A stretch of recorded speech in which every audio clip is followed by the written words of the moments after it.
The National Broadcasting Company presents X-Minus-One.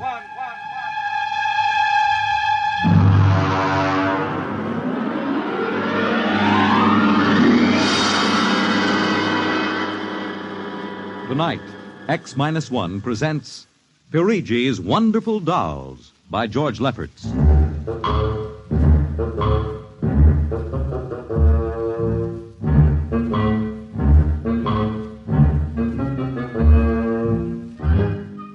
The doll shop stood on a quiet Washington side street, not too far from the sprawling Pentagon building. A woman and child waited outside, the little girl peering eagerly through the window at the dolls inside, and the woman glancing impatiently at her wristwatch, as if expecting someone who was late for an appointment. There was nothing about the doll shop to warn them that they were waiting to keep an appointment with doom.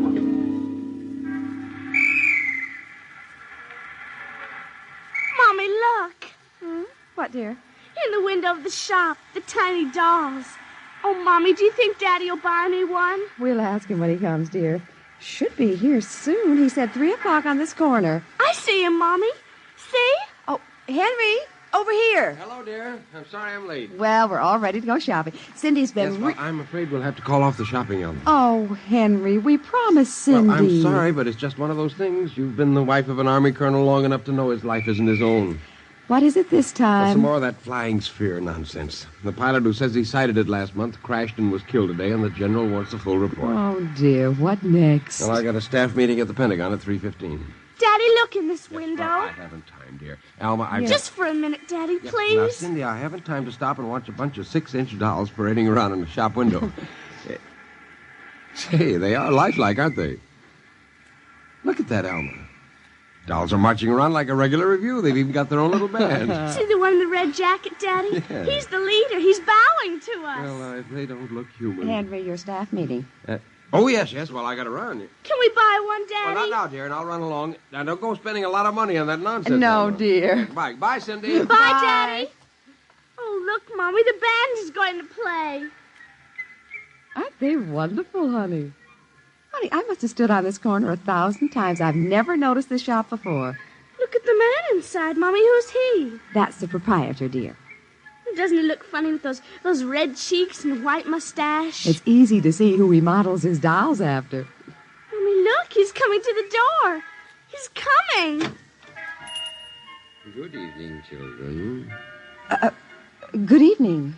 How funny he talks. Hush, Cindy. Would you like to step inside the shop of Santo Peregrine? Well, yes, we would, but... This way. Mommy, it's like fairyland. Here in the shop of Santo Peregrine, creator of Peregrine's universal wonderful dolls, the world of adult reality is blended with the world of child's fantasy. This is a new shop, isn't it, Mr. Peregrine? What is new and what is old? Come, this way. Would you like to meet one of my little ones? Oh, yes. Now, this one in the red jacket is Toto. He's the leader. Handle him ever so gently. See, I will set him on the table. Speak, little one. How do you do? How do you do? How do you do? Oh, Mommy, he talks. The doll talks. Amazing, absolutely amazing. That is nothing for Peregrine's wonderful dolls. Listen. Sing. Sing, Toto. Sing for the little girl. My name is Toto. Sing, Toto. Men are big and tall. Dolls are very small. When men begin to fall, the dolls will rule them all. More. How do they work, Mr. Peregrine? How do they work? That is the secret of the great Peregrine, greatest of all doll makers. To make an ordinary doll is nothing. To make a perfect replica, that is something. But to make a doll with intelligence, that is the work of an artist, eh? I suppose that they're very expensive to buy. Peregine does not sell his dolls, madam. You don't sell them? When I construct a doll like Toto, I cannot bear to be permanently separated from him. So instead of selling, I rent my little people. You do? You rent dolls? Precisely $10. For how long? For as long as they are cherished. My only request is that when you grow tired of my dolls, you return them to me in good condition. Oh, Mommy, could we take him home? Take him home. Take him home. Take him home. Oh, look, he's bowing and dancing. He wants to Well, come. honey, your father said that we shouldn't spend a lot of Oh, money. please, I'll take such good care of it. Please. Well, honey, we'll have to deal with your father later, but... Well, Oh, Mommy. all right. Wrap him up, Mr. Parigi. But I have a feeling that when your father comes home, we'll be sorry. Be sorry. Be sorry. Be sorry. Be sorry.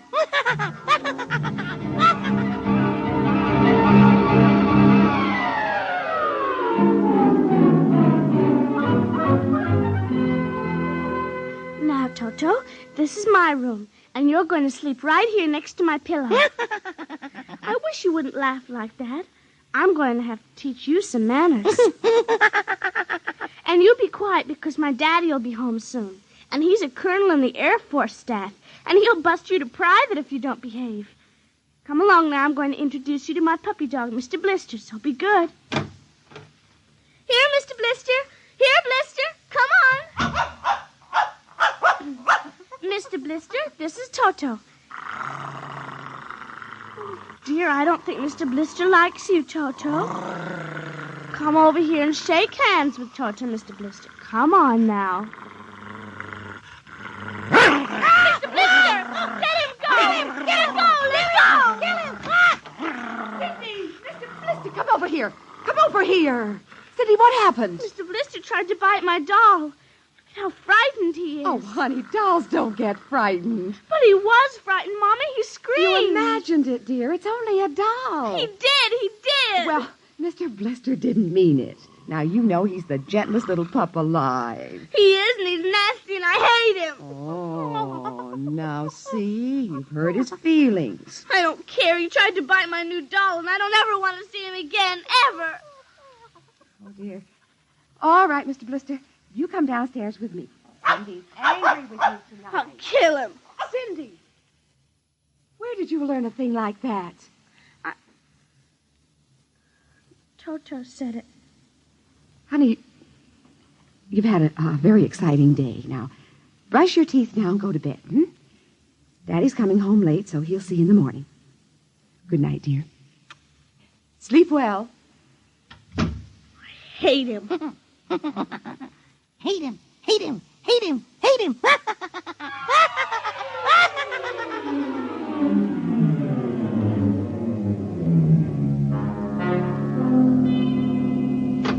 Morning, Alma. Breakfast ready? In a minute, dear.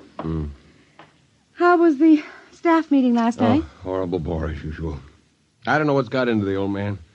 Just because a few farmers corroborated the pilot's report, he thinks some strange aircraft has penetrated our radar zone. Well, where's the little one? Up in her room. Now, that's funny. She's usually down here before me. Well, she's probably up to something. Sit down, dear. Say, remind me to take some papers back to the War Department, will you? I left them in my strong box. You haven't been bringing your reports home, have you? Well, it's safe enough. Well, you told me it was against regulations to bring secret papers home. Well, I had to finish some work for the old man, and nobody will ever know the difference. Well, I don't know. Oh, would you feed the puppy before we sit down, Henry? Yes. His bowl's under the sink. Where is he? Say, that's funny. Here's his supper from last night, only half eaten. He's getting fussy. Doesn't like canned dog food anymore. Here, Blister. Here, Blister, Blister, Blister. I wonder where the dickens is that mutt? Maybe he's on the back porch. Here, Blister. Hey. Alma. What is it, dear? Alma, look. Henry, is he... He's dead. But how? From What the happened? looks of it, he might have been poisoned. But who would do a thing like that to an innocent little puppy? I don't know. Let me see his dish. Look at that. I don't understand this at all. Not at all. What, dear? What is it? There are pieces of broken glass in this food. Blue glass, you see? How? Henry, What? I just remembered something. What? It may be coincidence, but in the bathroom this morning... Well, what about the bathroom? Oh, Cindy's blue glass, the one with the Mickey Mouse on it, was broken. I found pieces in the wastebasket. I meant to ask her about it. Alma, for heaven's sake, you aren't suggesting that our little girl... Well, she loved Blister more than anyone. Not last night, she didn't. Why not? He went after Toto. Now, who is Toto? That's her new doll. Her what? Honey, I was meaning to tell you. Well, you bought her one of those dolls, I huh? just rented it. Well, rented it. Now, look here, Alma. You know we haven't got the kind of money to throw away. Well, she had her heart set on it, dear. I used my dividend. All right. But what happened with Blister? Well, he went for the doll, and Cindy said she hated him. Oh, well, a child... She said she'd kill him. Where'd she get a thought like that? I don't know. Has she been watching those chillers on television? I don't know. Well, it's too ridiculous. Good heavens, a 9-year-old child putting ground glass in dog food. She'd have to be a monster. Mommy! She's coming. Well, don't say anything. I'll talk to her. Morning, dear. Morning, Mommy. Morning, Daddy. What's the matter? Sit down, dear. Yes, sir. Now, your mother tells me you broke your blue drinking glass. Oh, no, I didn't break it. Cindy. I didn't. Well, now, somebody broke it. It wasn't your mother, and it wasn't me. It must have been Toto. Cynthia. Cindy, you know Toto is only a doll. Now, a doll couldn't have broken your glass, could he? Well? I guess not. So we can't very well blame it on a doll, then, can we? But he must have done it, Daddy. Cindy, you know how Daddy feels about little girls who tell fibs. Now, did you break your glass and maybe accidentally get some pieces into Mr. Blister's dish to sort of punish him for biting your doll? No, Daddy. Well, I'd hate to think you'd done something you knew was wrong and you were blaming it on a doll. Is something wrong with Mr. Blister? Is he sick? Worse than that. Henry. The child has to face reality, Alma. What's the matter with Mr. Blister? He's dead, Cindy. Oh, no. We can't be dead. He isn't dead, Daddy. No, he isn't. He isn't. Mommy! Honey, he is dead, Cindy. But he'll come back. He has to come back. No, darling, he won't come back. Ever? Not ever. Yes. Well, now that we've told you, Cindy, do you want to change your mind about the glass? Henry, leave her alone, please. You think I killed him? Now look what you've done. The child feels guilty enough, My Henry. dear, this is no time for feelings to interfere. You go up to your room, honey. Daddy and I'll be up in a minute. I don't want to. Please, Cindy. Now, we'll be right up, please. There. That's a good girl. Close the kitchen door behind you.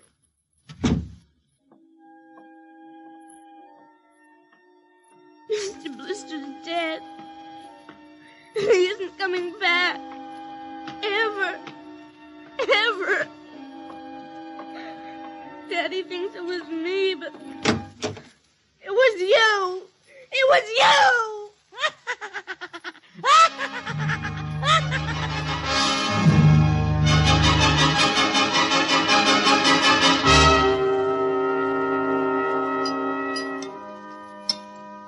Eat your supper, dear. I'm not hungry. You scarcely touched your lunch. I don't feel like eating. Is it Mr. Blister?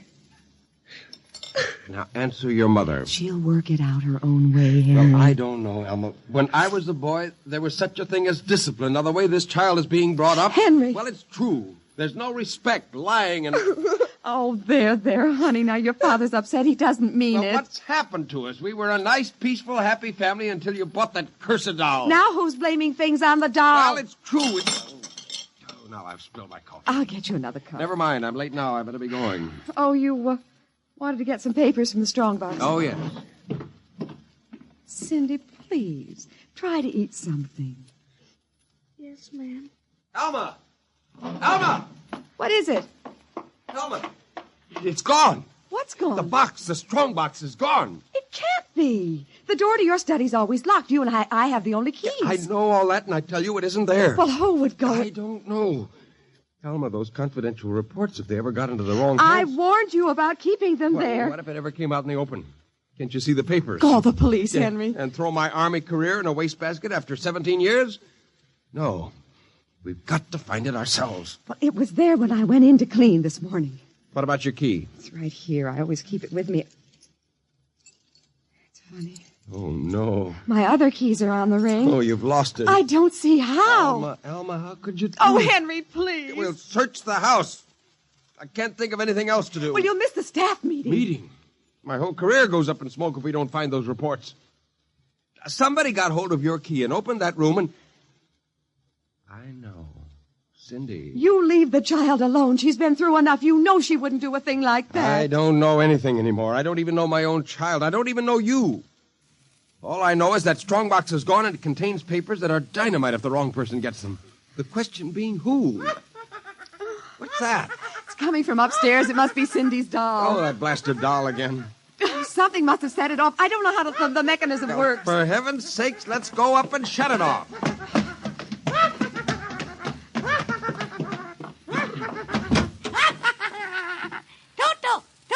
Toto, kill him. How do you do? Stop it! Blasted little imp. Henry. Ever since you... Henry. What? Look. Where? What? Around the doll's neck, the key. The key to your study. You see, Alma, it was Cindy after all. I don't believe it. Well, good heavens, do you have to have it spelled out for you? Here's our doll with a key around its neck. She wouldn't, Henry. You know she wouldn't. Oh, ever since you got this fool doll, she's been acting half insane. At first the dog, and now this.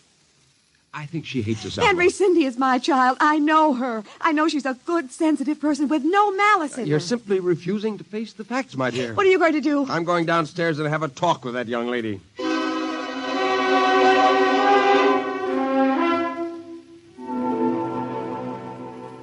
You're not telling the truth, Cindy. I am.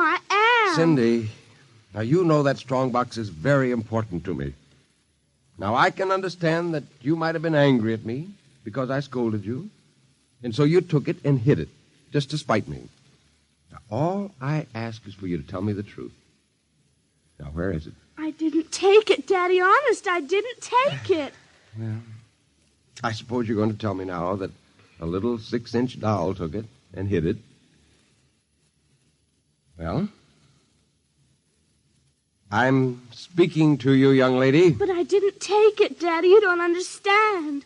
Toto did it. He's terrible, awful. He says things. He's going to kill everybody. Cindy, you're inventing things. It's true. At night when I'm sleeping, he stands next to my pillow and whispers things to me. Awful things. He told me he'd kill me, too, if I Alma. if I told you. I think this child is sick. I think she needs a doctor. She's frightened, Henry. She's trembling like a leaf. Come on, dear. We'll go up to your room. I don't want to go up there. Honey, Mommy will stay with you. I'm afraid he's up there. Who? Toto. Well, he won't be up there for long. Mr. Toto is going right back to Peregrina's wonderful doll shop before I lose my sanity, which means right now.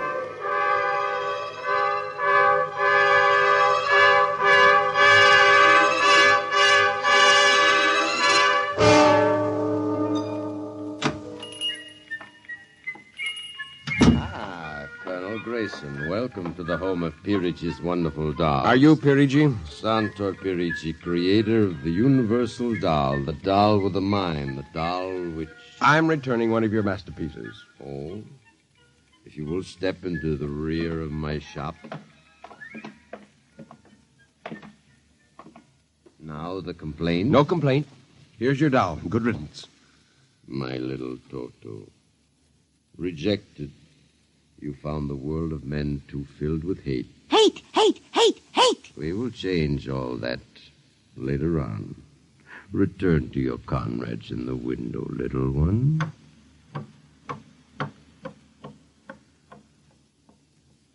And now, Colonel Grayson. I think we have no further business. But we do, Colonel. Let me see. Yes, here it is. Do you recognize this strong box, Colonel? My strongbox. Well, where? My little Toto is very clever, sir. Are you trying to tell me your doll stole that from me? Let us not say stole. I am merely keeping it in custody. What's the game, Peregrine? The game, as you call it, is blackmail. You give me what I want, and I do not ruin your career. Well, what do you want? Information. We already know something from the reports of the War Department concerning a certain strange-looking sphere reported by one of your pilots. What government do you represent? I represent Peregrina's wonderful dolls, none other. I am not so naive, sir. Perhaps I should explain. Each man hides something from the world. Each man loves something more than life. With the help of my wonderful dolls, I obtain personal information which enables me to control the men who control the world. You're a madman. A genius.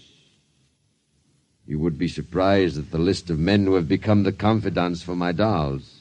Do you think you can blackmail me into betraying my country? If the price is right. And in this case, sir, the price is your career and the lives of your wife and child. Why are you so interested in the flying sphere? Let us say for reasons of my own. Well, Colonel? Hand over the strongbox. I warn you, I have a gun. Give it to me. You are being foolish. Put down that walking stick. Now. No closer. Now.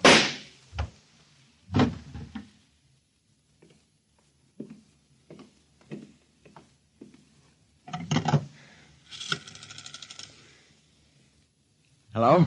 Give me the police. Hello? Yes, this is Colonel Henry Grayson. I've just killed a man. Yes, Peregrine's doll shop, corner of 4th and Lexington. The body is in the back room. Yes, I'll wait for you. Shut up. Shut up, you little fiend. Colonel Grayson. Did I hear it speak? Colonel Henry Grayson. I must be going out of my mind, a 6-inch doll. Shut up! Your master's dead. You are mistaken, Colonel. I, Toto, am the master. What do you mean? If you will examine the body of Santor Perigi, you will see that he does not bleed. And he does not bleed, Colonel, because Santor Perigi never lived. Never lived? Santor Perigi is a doll. A doll? But that's impossible. He's a man. He talks. He walks. The people of Meretrix are skillful doll builders. People of Meretrix, doll. But look, who are you? I am Xanthus Imperator, commander of the legions of the 3rd planetoid, Meretrix. Legions? Planetoid? My people and I, whom you regard as dolls, come from a tiny planet beyond the moon, so small that it cannot support our population. We landed one of our space spheres on Earth 3 months ago with the intention of colonizing. Unfortunately, one of your pilots intercepted us. So that's why you wanted our information. Precisely. Are you human? Oh, quite human. Of course, in order to deal with Earth people without suspicion, we were forced to construct Perigi, a man-sized doll. Well, I can't believe this. I'm having hallucinations. I'm going to get out of here. Oh, that would be impossible.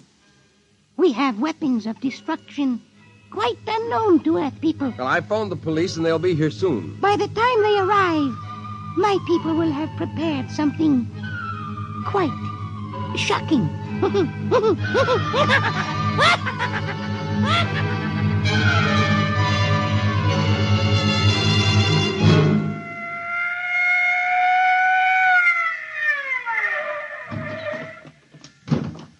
Cover him, Ryan. Okay, Sarge. You the guy who turned in the call? Yes. Where's the body? Well, it isn't exactly a body. What do you mean? It's a doll. A what? Well, you've got to let me explain. Now, this sounds fantastic, but I've stumbled onto an unbelievable plot to control the world. Keep talking. Now, these little dolls, they aren't really dolls. They're tiny people. There's a big doll named Santo Peregrine. He runs this shop. Holy smokes. He's off his trolley, Sarge. Listen, mister, we got a call that there was a murder here. Now, if there was one, where's the body? Behind those curtains in the back. Only it isn't really a body, you see. What? I hear something back there, Sarge. All right, cover those curtains. You! Is anyone back there? Come on out. Come out or we'll come in and get you. Something's coming. The curtain's opening. Welcome, gentlemen. Peregrine? Well, this is impossible. I smashed his skull. You know this guy? Yes, that's the one. That's the doll. What's your name, mister? Perigi. Santo Perigi, creator of the Universal Doll. You ever see this man? Never until just now. What? Well, he's lying. I tell you, he's nothing but a life-size doll. The real masters are these little dolls. Ryan, are you getting this? He's wacko, Sarge. Nutty as a fruitcake. Look, I'm not crazy, I tell you. I can prove it. They must have fixed up his head when I smashed it in. Touch him, you'll see. Mr. Parigi, you know what the guy is talking about. The man is demented, obviously. Look, I tell you, there's a plot to control the Earth. Listen, you've got to let me call the War Department. They'll want to know about the flying sphere. Holy mackerel, this gets worse every minute. Ryan, Take him to headquarters? save some time. Take him down to the psycho ward. Okay, Buck Rogers. Look, Come along nice and quiet. Look, you've now. got to listen to me. Don't you see the future of mankind is at stake? Sure. I know how it is. Look, he's nothing but a man-sized doll. Touch him. And the little ones are going to take over the Earth. I know. I had the DTs once. Okay, Sarge. look. We'll see you later. Please. Come along. Please, now. listen Come to me. on. You've got to listen to me. Sorry to cause all this trouble, Mr. Parigi. Not at all, sir. Not at all. Well, I'll be. Well, that ain't the cutest little doll. Say, my little girl will be nuts for that. Perhaps you will accept it as a gift Well, now. for saving my life. That madman might have killed me. No home is really complete without one of Pirichi's wonderful dolls, Sergeant. Is that right, Toto? Yes, but I would couldn't- like in some way to show my gratitude. You will be doing me a favor if you will take the doll home to your little daughter. Say, this ought to make her the happiest girl in the world. Yes, Toto will come as a great surprise. A very great surprise. Won't it, Toto?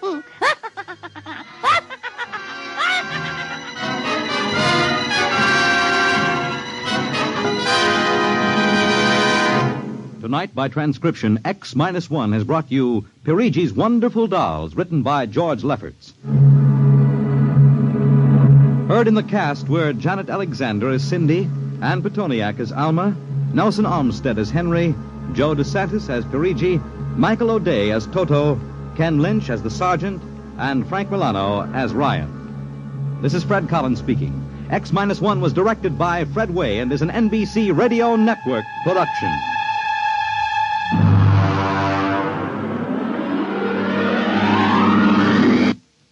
Tonight's story concludes the present series of stories of the world of the future.